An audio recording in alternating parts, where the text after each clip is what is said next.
दोस्तों, एक लड़की जिसकी उम्र सिर्फ 14 साल की थी, उसको किसी ने जान से मार दिया और शायद इसमें कुछ हद तक गलती लड़की की भी थी। ये इंसिडेंट जिस तरह से खत्म हुआ था, वह सुन के आपके पैरों तले की जमीन ही खिसक जाएगी। इस सारे इंसिडेंट की शुरुआत हुई थी आज से लगभग 5 से 6 साल पहले, 2018 या फिर 2019, जब मध्य प्रदेश के टीकमगढ़ में रहने वाले शोभा और गंगाराम की शादी हुई थी।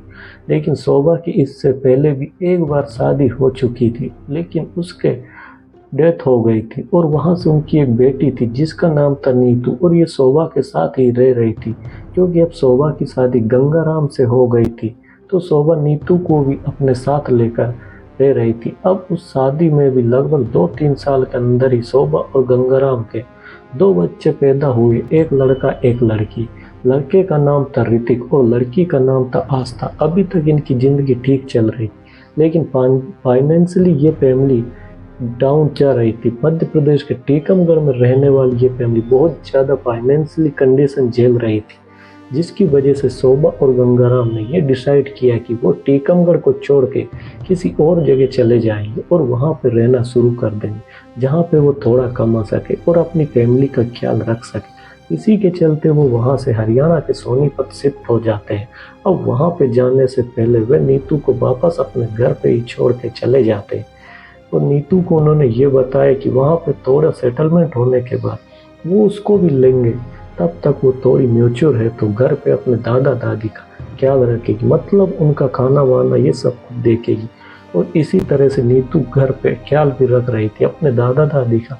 अब इसके बाद धीरे धीरे 2 साल बीत गए, मतलब 2023 में, जब गंगाराम और शोभा की फाइनेंशियल कंडीशन थोड़ी अच्छी हो गई, क्योंकि वहां पर गंगाराम एक मिस्त्री था और वहीं शोभा भी घर पे नहीं बैठी रहती थी, बल्कि वो उसके साथ ही लेबर में काम करती थी, जिस वजह से उनकी फाइनेंशियल कंडीशन बेटर होती जा रही थी। तो उन्होंने प्लान किया कि 2023 में कि वे नीतू को भी अपने पास बुला लेंगे, क्योंकि उनकी फाइनेंशियल सिस्टम अब अच्छा चल रहा है। और वैसे भी जब नीतू यहाँ पे आएगी तो नीतू उनका खाना वाना बनाने में हेल्प कर दिया करेगी, जिस वजह से शोभा गंगाराम के साथ जाके पैसा कमा सकती है।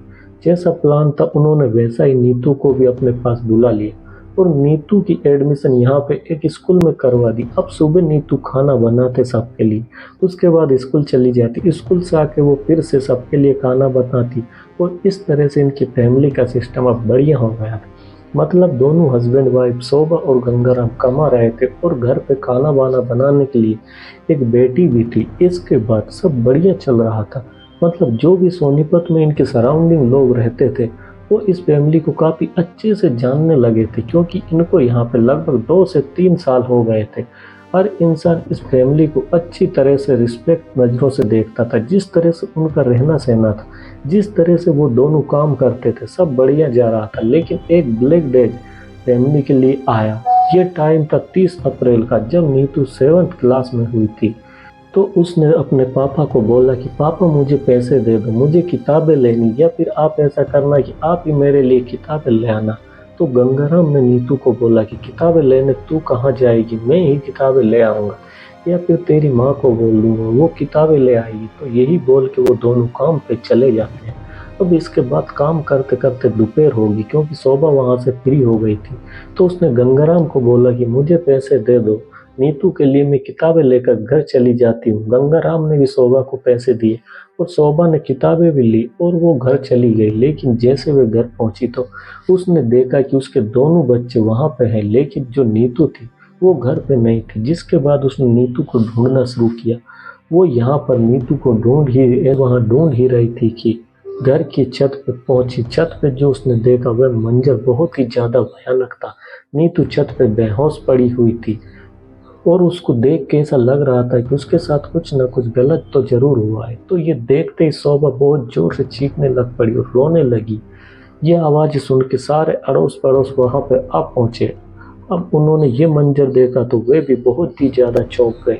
अब इसके बाद उन्होंने फटाफट से नीतू को उठाया और उसको हॉस्पिटल लेके गए, जो उनके घर के पास ही था। लेकिन वहाँ पर पहुँचते ही डॉक्टर ने उनको बताया कि नीतू की जान जा चुकी है। लेकिन इतने में ही हॉस्पिटल से किसी ने पुलिस को कॉल कर दी थी, जिसके बाद पुलिस भी हॉस्पिटल में पहुंच जाती है और उन्होंने गंगाराम और शोभा से पूछताछ करनी शुरू कर दी इसके रिगार्डिंग उन्होंने गंगाराम और शोभाराम से ये पूछा कि अगर उनको किसी पर डाउट है, अगर वे चाहते हैं इसके अगेंस्ट केस फाइल करना, तो वो अभी कर सकते हैं हमें सब कुछ बता के। लेकिन वही शोभा ने कहा कि जिसने जाना था वह जा चुका है, चाहे बीमारी की वजह से चाहे नेचुरल डेथ, हम इसके लिए कोई केस नहीं करना चाहते और ना ही हम पुलिस के चक्कर लगा सकते हैं बार बार, क्योंकि हमारे घर पे 2 बच्चे हैं और अगर हम पुलिस स्टेप की लाए। पुलिस वालों को भी ये बात काफ़ी जायज़ लगी और पुलिस वालों ने उनको बोला कि आप रिटर्न में दे दीजिए कि आप केस फाइल नहीं करना चाहते। तो गंगाराम और शोभा ने ऐसा ही किया, उन्होंने रिटर्न में पुलिस को लिख के दे दिया,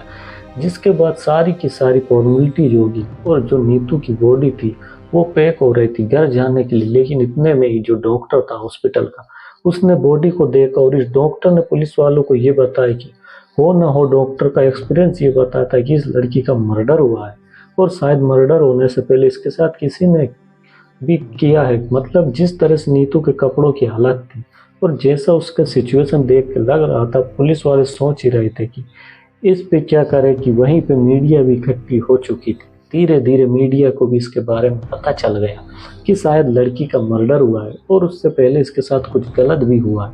ये बात धीरे धीरे न्यूज़ तक पहुंच गई और जहां से लोग इसको देख रहे थे कुछ बड़ा चढ़ा के बताया गया। जब पुलिस को इसके बारे में पता चला कि काफ़ी लोग इस चीज़ के बारे में अवेयर हो गए हैं, तो इनको भी लगा कि अगर पेरेंट्स ना भी चाहते हैं तो भी हमें ये केस फाइल करना ही पड़ेगा, क्योंकि हो सकता है फ्यूचर में इसको उनको ऐसी कंडीशन झेलना पड़े। इस वजह से पुलिस ने पेरेंट्स के ना चाहते हुए ये केस फाइल किया और सबसे पहले उन्होंने पेरेंट्स से ही पूछताछ की।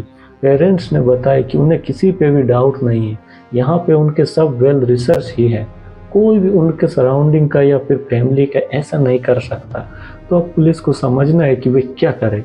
इसके बाद पुलिस ने जो उसका ओनर था भगत सिंह नाम का, तो पुलिस ने उससे भी पूछताछ करनी शुरू की। तो उसने बताया कि उसके सामने बाहर से कोई भी इंसान इनके घर पे नहीं आया, सिर्फ फैमिली मेंबर्स का ही आना जाना रहा है।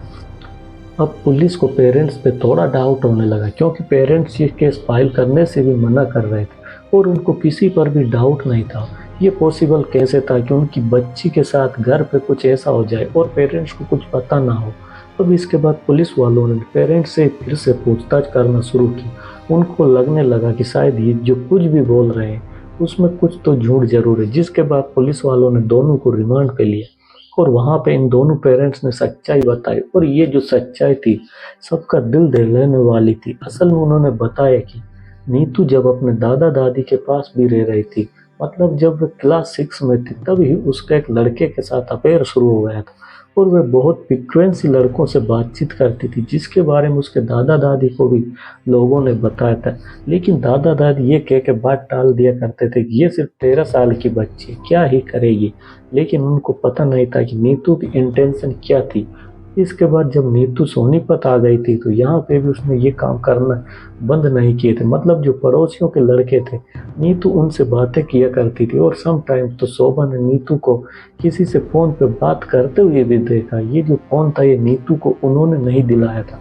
तो सोचने वाली बात ये थी कि आखिरकार नीतू के पास ये फ़ोन आया कहाँ से। इसके बाद शोभा ने नीतू को काफ़ी बार लड़कों से बात करते हुए पकड़ा और उसने नीतू को पीटा भी, प्यार से समझाया भी काफ़ी बार कि ये सब करने की तेरी उम्र नहीं है, ये काम छोड़ काम दे और पढ़ाई लिखाई पे ध्यान दे। जब शोभा नीतू को ये बोलती थी तो नीतू मान जाती थी, लेकिन इसके बाद भी नीतू के पास कहाँ से फ़ोन आ जाता था किसी को पता नहीं चलता। नीतू अपना फ़ोन छुपाती भी ऐसी जगह पे थी जहाँ पे गंगाराम को तो शक हो ही ना पाए, लेकिन शोभा को इसके बारे में पता रहता था। शोभा उसका फ़ोन छुपा देती थी, लेकिन अगले ही दिन नीतू और फ़ोन लेके जाती थी और वह हमेशा किसी और लड़के से ही बात करती रहती थी। शोभा की माने तो नीतू ने 1.5 महीने के अंदर ही लगभग 50 से ज़्यादा लड़कों से बात की थी और शोभा उसको हर बार समझाती थी, लेकिन नीतू हर बार सेम ही चीज़ करती थी। शोभा को मना करने के बाद फिर अब शोभा को लगा कि शायद ये मामला उसके हाथ से निकल चुका है, तो उसने गंगाराम को भी बताया। अब जब गंगाराम ने नीतू को डांटना शुरू किया तो नीतू पलट के उसको जवाब देने लग पड़ी थी कि तुम कौन होते हो मुझे रोकने वाले, मेरा जो मन आएगा वह मैं करूंगी। गंगाराम और शोभा ने नीतू को काफ़ी बार पीटा, वो हमेशा नीतू को समझाते रहते थे और ये लड़ाइयाँ होना, झगड़े होना, मारपीट होना घर पे नॉर्मल सी बात हो गई थी। अब भी नीतू इन सब चीज़ों को इतनी ही विचल हो चुकी थी कि वह अपने पेरेंट्स के सामने ही लड़कों से बात करती थी, बिना किसी शर्म के, बिना किसी लिहाज के। ये मामला बढ़ता ही जा रहा था। अब फाइनली 2023 में 29 अप्रैल की वो रात थी जहां से ये भयंकर क्राइम शुरू हुआ। 29 अप्रैल की रात को जब ये फैमिली डिनर कर रही थी तो तब भी नीतू लड़कों से बात कर रही थी।